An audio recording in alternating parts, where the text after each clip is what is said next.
नमस्कार मंडळी, तुम्हा सर्वांचं नवीन एका व्हिडिओमध्ये खूप खूप स्वागत आहे. तर आज तुम्हाला दाखवणार आहे एक बीटची कमाल. अगदी एकदा हा पदार्थ केलात ना तर वारंवार मुलं कर म्हणतील बरं का. आणि बीट खाण्याचे तुम्हाला फायदे तर माहितीच आहेत.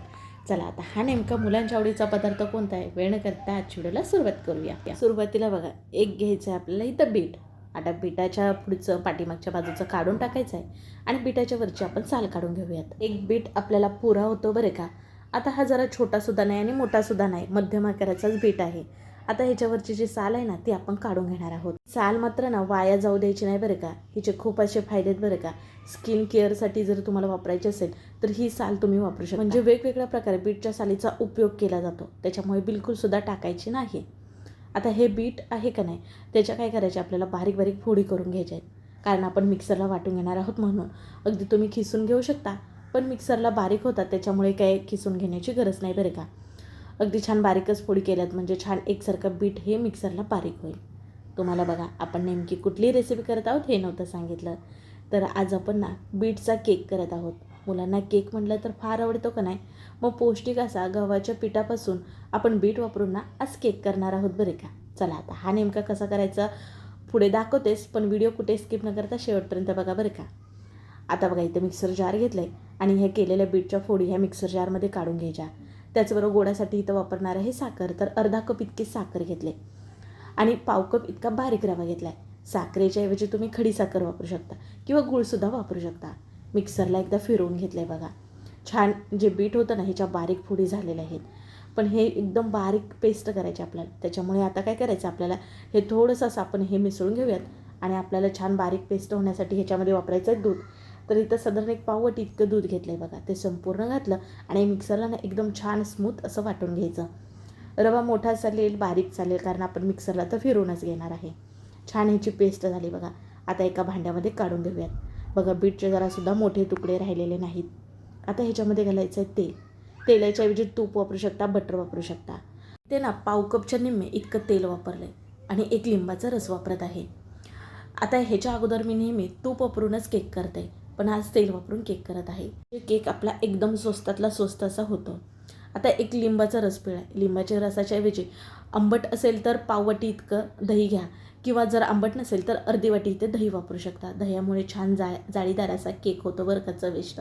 त्यामुळे आता ह्याच्यामध्ये बिया पडल्या होत्या त्या मी काढून बाजूला केल्या आणि हे सर्व छान प्रकारे आता मिसळून घेऊयात. म्हणजे तेल लिंबाचा रस ना ह्याच्यामध्ये, म्हणून. आता इथं बघा हा जो केक करत आहे त्याच्यासाठी वापरणार आहे गव्हाचं पीठ.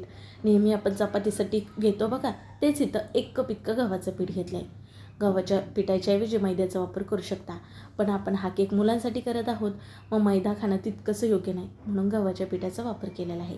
आणि 1 पाव कप इतकी दूध पावडर घेतले. अगदी नाही घेतलात तरीसुद्धा चालेल, पण दूध पावडरने ना चव टेस्ट छान येते बघा, म्हणून पाव कप इतकी दूध पावडर घेतली. तीसुद्धा चाळून घेतले बघा. आणि आता काय करायचं हे सर्व छान प्रकारे आपण मिसळून घेऊयात. ह्याच्यामध्ये ना गुठळ्या राहता कामा नाही, त्यामुळे मिक्सरने छान प्रकारे हे फेटून घ्यायचं आहे. आता इथं घेतलेलं 1 कप इतकं दूध. एकूण किती दूध लागलं तुम्हाला मी पुढे सांगते. सुरुवातीला थोडंच दूध घातलं आहे आणि हे फेटून घेत आहे बघा. दूध साधारण ना हलकंसं कोमट गरम आहे, कारण ह्याच्यामध्ये रवा वापरला तो छान फुलला जातो, म्हणून हलकं थोडंसं गरम दूध घ्यायचं, अति जास्त गरम घ्यायचं नाही. आणि दूध एकदम घालायचं नाही, थोडं थोडं करून घालायचं, कारण हे जे मिश्रण आहे जास्तीचं पातळ होईल म्हणून. आता मिश्रण परफेक्ट कसं असावं, हे जे बॅटर आहे आपलं कसं असावं हे तुम्हाला पुढे दाखवते. बघा ह्याच्यामध्ये गुठळ्या जरासुद्धा राहिलेल्या नाहीत. मिश्रण आणखीन थोडंसं घट्ट वाटतं आहे, त्याच्यामुळे आणखीन थोडंसं दूध घालूयात आणि चांगल्या प्रकारे हे फेटून घेऊयात. बीट वापरल्यामुळे ना अगदी रंग छान सुरेख आलेला आहे बघा. आणि आता काय करायचं हे चांगल्या प्रकारे फेटून झालं आहे, गुठळ्या जरासुद्धा राहिलेल्या नाहीत बघा. आता इतपत हे मिश्रण असावं बरं का केकसाठीचं. बघा पातळसुद्धा नाही आणि घट्टसुद्धा नाही, असं सैलसर असावं. आता आपण ह्याच्यामध्ये रवा वापरला का नाही तो चांगल्या प्रकारे फुलावा, ह्याच्यासाठी ह्याच्यावरती झाकण ठेवून बाजूला ठेवूयात एक 10 ते 15 मिनटासाठी. इथं दूध बघा पाव कप इतकं उरलेलं आहे.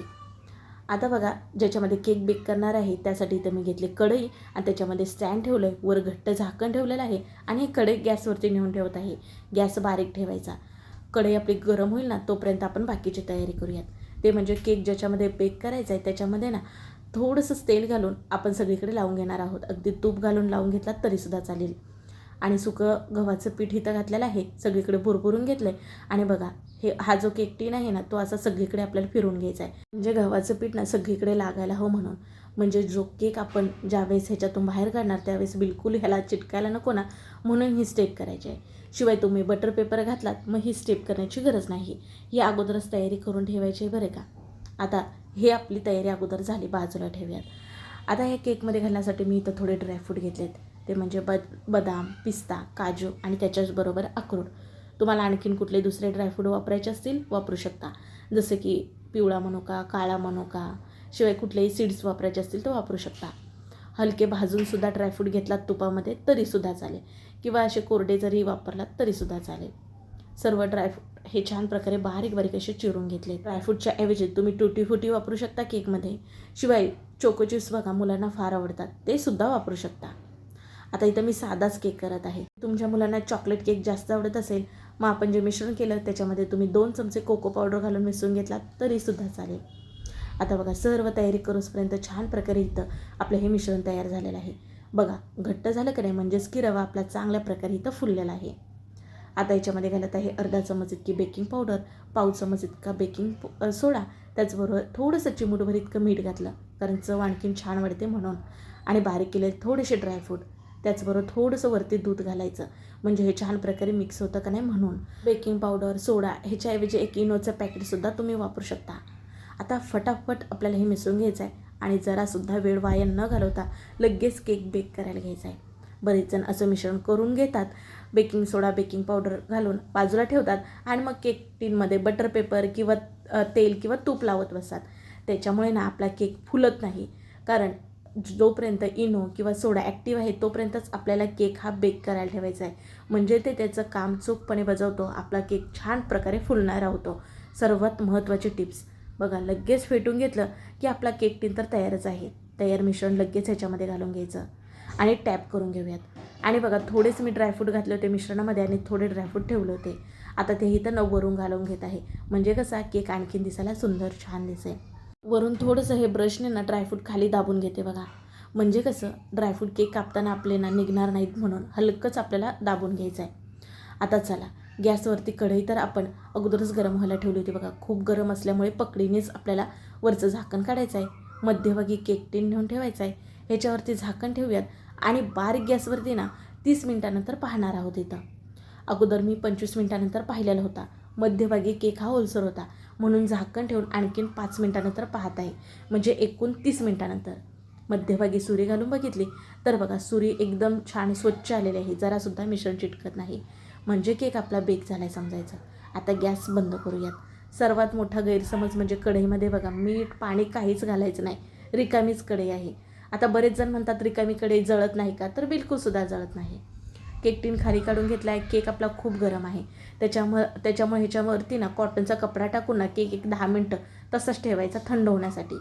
कपडा टाकल्यामुळे का नाही वरचं जे केकचं आवरण आहे ते कडक होत नाही म्हणून कपडा टाकायचा. आता इथं ना मी जवळजवळ 15 ते 20 मिनिटांचा पाहत आहे.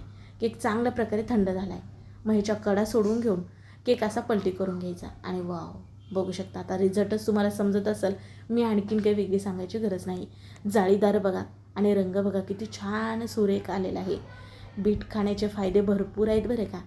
ह्याच्या अगोदर मी तुम्हाला वेगवेगळ्या प्रकारचे केकचे व्हिडिओ शेअर केले, जसं की आपला सफरचंदाचा केक, ड्रायफ्रूटचा केक, बनाना केक, गव्हाच्या पिठामध्ये गूळ घालून केक, त्याचबरोबर खडीसाखरचा केक. ह्या सर्वांचे व्हिडिओ आपल्या चॅनलवरती अपलोड आहेतच. शिवाय मी लिंक डिस्क्रिप्शन बॉक्समध्ये देईलच. आणि आज केला आपण हा बीटरूटचा केक. आणि बघू शकताय ज्यावेळेस इथं मी कापून दाखवते त्यामुळेच तुम्हाला अंदाज तर येतच असेल. म्हणजे अगदी बघा फुलून वर आला आहे, त्याच्यावरूनच तुम्हाला समजत असेल वाव किती हे फुलून केक वर आला आहे. शिवाय कापते वेळेसुद्धा अंदाज येत असेल. अगदी छान स्पोंजी असा केक झाला आहे. याच्यामध्ये बिघडण्यासारखं काहीच नाही, फक्त इथं सांगितलेल्या सगळ्या टिप्स फॉलो करायच्या, म्हणजे तुमचा केक ना 100% परफेक्टच होणार, 1%सुद्धा बिघडणार नाही. केक वरून बघितला, आता तुम्हाला मोडून दाखवते. बघू शकता आतपर्यंत चांगल्या प्रकारे केक आपला शिजलेला आहे. रंग देखील आतमध्ये किती सुरेख आला आहे बघा. आणि जाळी बघा, जितकं कौतुक करावं तितकं ह्या केकचं कमी आहे. चवीला देखील एक नंबर भारी लागतो बरं का. अगदी तुम्ही बनवून बाजूला होत नाही तोपर्यंत मुलं खाऊन फस्त करतात. आता मुलांना सुट्ट्या आहेतच, काही ना काही खायची त्यांना तलप होतेच. बाहेरचे अनहेल्दी पदार्थ देण्याच्या ऐवजी घरच्या घरी अगदी कमी खर्चामध्ये असा पौष्टिक केक नक्कीच बनवून देऊ शकता. मग कसा वाटला व्हिडिओ ते सुद्धा नक्की कळवा. व्हिडिओ जरासुद्धा आवडला तर पटकन एक लाईक ठोका. व्हिडिओ शेअर करा तुमच्या मित्रमैत्रिणी परिवारामध्ये. आणि हो, नवीन व्हिडिओ पाहण्यासाठी चॅनलला सबस्क्राईब करा. पुन्हा भेटू नवीन रेसिपीमध्ये.